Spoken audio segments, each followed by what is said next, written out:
Assalamualaikum warahmatullahi wabarakatuh. Kembali lagi ke YouTube channel saya. Di video kali ini saya akan membahas lagi tentang teori sosiologi dan bagaimana penerapannya dalam karya sastra. Nah, kalian pada tahu nggak apa itu sosiologi? Sosiologi dari segi bahasa terdiri dari dua bahasa, yakni socius dalam bahasa Yunani yang berarti kawan dan logos dalam bahasa Latin yang berarti pengetahuan.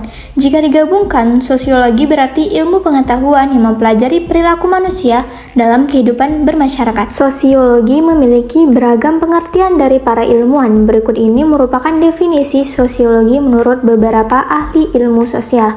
Yang pertama ada Auguste Comte, mengartikan sosiologi sebagai ilmu positif yang dapat digunakan untuk memahami dan mempelajari gejala-gejala sosial dalam hidup bermasyarakat berdasarkan analisa logika yang rasional dan ilmiah. Dengan demikian, gejala sosial yang ada di masyarakat dapat dikenali dengan dapat diantisipasi kemungkinan-kemungkinan terburuknya sebelum benar-benar terjadi.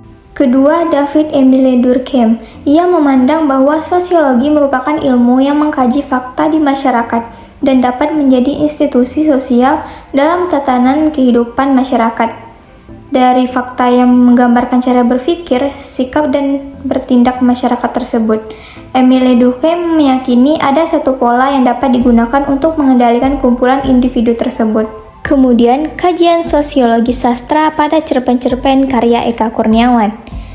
Nah, yang kita bahas yaitu sosiologi pengarang. Yang pertama, status sosial pengarang. Eka Kurniawan menamatkan pendidikan tinggi di Fakultas Filsafat dari salah satu universitas yang ada di Yogyakarta, yaitu Universitas Gadjah Mada.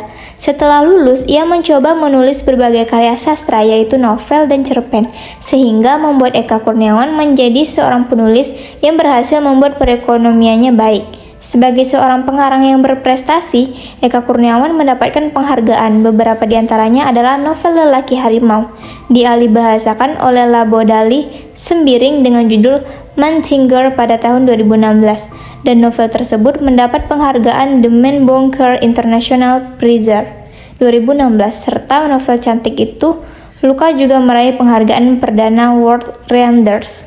Yang kedua yakni ada ideologi sosial pengarang. Menurut Endra Suara, menjelaskan bahwa ideologi sosial pengarang berhubungan erat dengan norma, nilai, dan pandangan yang dianut oleh pengarang.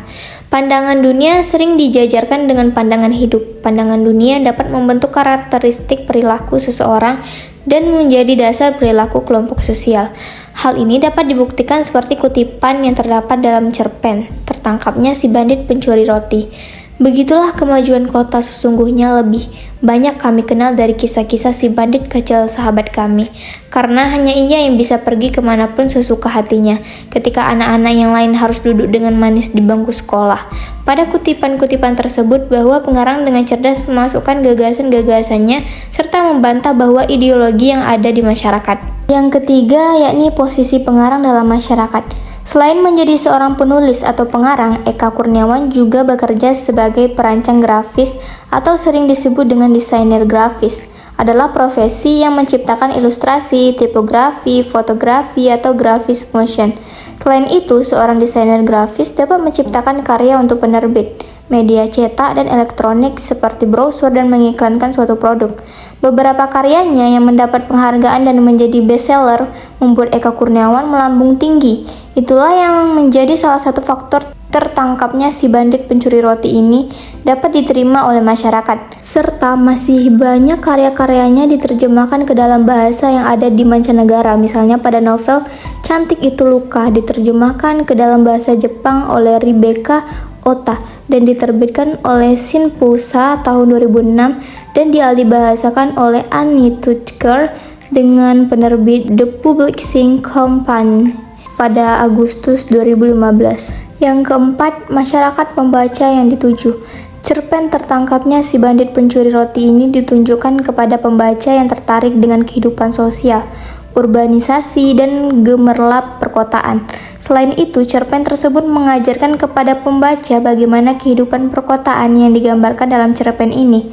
Karya Eka Kurniawan sering menjadi bestseller di berbagai toko buku dan membuat nama pengarang semakin melambung. Selain itu, penelitian juga berpendapat bahwa cerpen tertangkapnya si bandit pencuri roti ini mampu menyajikan topik yang digemari oleh banyak kalangan, baik itu kalangan remaja, dewasa, orang tua, yang menyukai atau berkaitan dengan gemerlap kehidupan masyarakat perkotaan. Hal ini yang menjadi faktor pendukung daya jual dan keberterimaannya dalam masyarakat. Yang kelima, mata pencarian pengarang dan profesionalisme pengarang. Bagi Eka Kurniawan, menjadi seorang penulis bukanlah pekerjaan yang mudah. Menulis bukanlah pekerjaan utamanya, namun menulis merupakan hobi atau alat untuk menuangkan pengalaman yang dirasakan atau yang dirasakan oleh orang lain. Seseorang yang pekerjaan utamanya adalah seorang penulis biasanya memiliki peluang yang besar untuk diterimanya suatu karya sastra di penerbit selagi naskah yang ia ajukan memenuhi persyaratan-persyaratan yang berlaku. Tetapi tidak menutup kemungkinan seorang yang bukan pekerjaan utamanya sebagai penulis dapat diterima oleh penerbit. Setelah pernah masuk dalam daftar panjang The Man Booker International Prize 2016, Eka Kurniawan juga berhasil menjadi pemenang penghargaan Emerging Voices 2016 kategori fiksi. Hal inilah yang membuktikan bahwa Eka Kurniawan merupakan salah satu penulis yang berbakat dan berprestasi. Selanjutnya, sosiologi karya sastra. Yang pertama, aspek kebudayaan. Nilai budaya yang tergambar dalam cerpen tertangkapnya si bandit pencuri roti terdapat pada kutipan sebagai berikut. Ceritanya sendiri sudah lewat beberapa tahun yang lalu, ketika toko-toko belum sebanyak sekarang dan Pak Polisi masih bersikap ramah terhadap warga kota. Kebudayaan pada kutipan ini menggambarkan bahwa kehidupan masyarakat yang ada di kota tersebut ditandai dengan kebiasaan-kebiasaan yang baru. Kemudian kebiasaan itu menjadi sebuah budaya yang hidup. Budaya di sini memiliki dampak yang kurang baik, yaitu yang tidak sesuai dengan norma dan nilai-nilai yang sudah ada. Yang kedua, aspek sosial politik.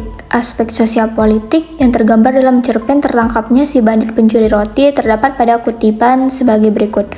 Hotel-hotel baru yang besar, tinggi dan cantik berderet menggantikan penginapan-penginapan kecil di sepanjang pantai. Pasar yang sering becek kemudian terbakar pada akhir tahun sebelumnya dan dibangun kembali tak lama kemudian. Lebih luas dan lebih ramai, dengan toko-tokonya yang penuh dengan etalase-etalase kaca. Pada kutipan tersebut merupakan perubahan dari sistem regulasi pemerintahan yang menjadi kota tersebut adanya pembangunan-pembangunan di setiap sudut kota. Peralihan dari kota yang biasa-biasa saja, kini kota tersebut menjadi layaknya kota-kota besar. Yang ketiga yakni nilai aspek pendidikan. Nilai pendidikan yang tergambar dalam cerpen tertangkapnya si bandit pencuri roti terdapat pada kutipan berikut. 1-2 penduduk bahkan pernah membujuknya untuk tinggal di rumah mereka, dan para guru di sekolah membujuknya untuk masuk sekolah. Berdasarkan kutipan cerpen tersebut memiliki nilai pendidikan yang ini dinyatakan bahwa masyarakat setempat dan para guru mengajak si bandit pencuri roti pada awal narasi dari cerpen ini. Masyarakat sangat prihatin dengan anak tersebut karena yatim piatu. Ketertarikan itu dikarenakan berdasarkan pada bahwa anak tersebut tetap riang dan bahagia walaupun sudah tidak memiliki orang tua dan juga memilih tinggal di hutan saja. Yang keempat, nilai aspek ekonomi. Nilai ekonomi yang tergambar dalam cerpen tertangkap si bandit pencuri roti terdapat pada kutipan berikut. Kota kami menjadi begitu cantik, listrik menggantikan pelita, dan di beberapa tempat ada telepon umum. Satu hal yang tak pernah dibayangkan sebelumnya. Anak-anak kecil bercerita tentang es krim paling enak di toko Ibu Anu, dan gadis-gadis remaja mulai mengenakan pakaian-pakaian bagus dan pergi ke bioskop di akhir pekan dengan pacar mereka. Berdasarkan kutipan cerpen tersebut memiliki nilai ekonomi, ini ditandai dengan ada perubahan gaya hidup yang terjadi pada cerpen tersebut. Gaya hidup dari masyarakat yang sudah terpengaruh oleh kemajuan dari kota tersebut. Yang kelima, nilai aspek religi. Nilai religi yang tergambar dalam cerpen tertangkapnya si bandit pencuri roti terdapat pada kutipan berikut. Ustadz kami di masjid selalu mengatakan bahwa mencuri itu perbuatan terkutuk, berdosa. Berdasarkan kutipan cerpen tersebut memiliki nilai ekonomi ini ditandai bahwa di dalam agama Islam bahwa melakukan tindakan mencuri merupakan hal yang tidak baik. Pencuri merupakan perbuatan yang dilarang dalam agama Islam. Selanjutnya, sosiologi pembaca. Cerpen tertangkapnya si bandit pencuri roti ini menggambarkan tentang perubahan atau peralihan setelah adanya pembangunan-pembangunan yang ada di kota tersebut. Perubahan tersebut lambat laun mulai menjadikan masyarakat dalam berbudaya menjadi berubah pula. Sistem regulasi yang diterapkan pemerintah menjadi pemicu awal dari perubahan-perubahan yang ada dalam masyarakat tersebut. Masalah-masalah kini mulai bermunculan yang awalnya kota tersebut tentram dan ramah. Hal ini tersebut yang menjadikan masyarakat tidak lagi menjunjung lagi norma dan nilai-nilai yang sudah ada. Cerpen ini menjadikan anak kecil yang berumur 10 tahun sebagai subjek utama dan simbol saja. Sentilan-sentilan pada cerpen ini sangat cerdas. Pengarang juga menggunakan bahasa yang tidak sulit untuk dipahami tentunya. Ini merupakan angin segar untuk para pembaca awal yang ingin mengetahui bagaimana dampak dari kemajuan dari sebuah perkotaan, sistem regulasi yang membuat masyarakat menjadi tidak pada hakikatnya. Cerpen ini merupakan realita yang sedang terjadi saat bagaimana pembangunan-pembangunan yang mengubah dari berbagai sudut. Kemudian masyarakat mengikuti atau gaya hidup dari perubahan yang ada di kota tempat mereka tinggal. Kemudian simpulan sosiologi pengarang yang diperoleh ada 5 macam, yakni status sosial pengarang, ideologi sosial pengarang, posisi pengarang dalam masyarakat, masyarakat pembaca yang dituju, mata pencarian, dan keprofesionalitas pengarang. Sedangkan dari aspek sosial yang tergambar dilihat dari sudut sosiologi karya sastra meliputi aspek kebudayaan, aspek sosial politik, aspek sosial pendidikan. Selain itu dikaji dari aspek pembaca. Cerpen Coret-coret di Toilet karya Eka Kurniawan ini mampu memberikan angin segar bagi pembaca dan dapat membantu pembaca melupakan kejenuhan. Cerpen Tertangkapnya Si Bandit Pencuri Roti karya Eka Kurniawan mendeskripsikan realita tentang perubahan-perubahan akibat pembangunan-pembangunan di kota dipelopori oleh sistem regulasi yang diterapkan oleh pemerintah. Nah, begitulah penerapan teori sosiologi dalam suatu karya sastra. Saya akhiri, wabillahi taufik wal hidayah. Wassalamualaikum warahmatullahi wabarakatuh. Terima kasih telah menonton.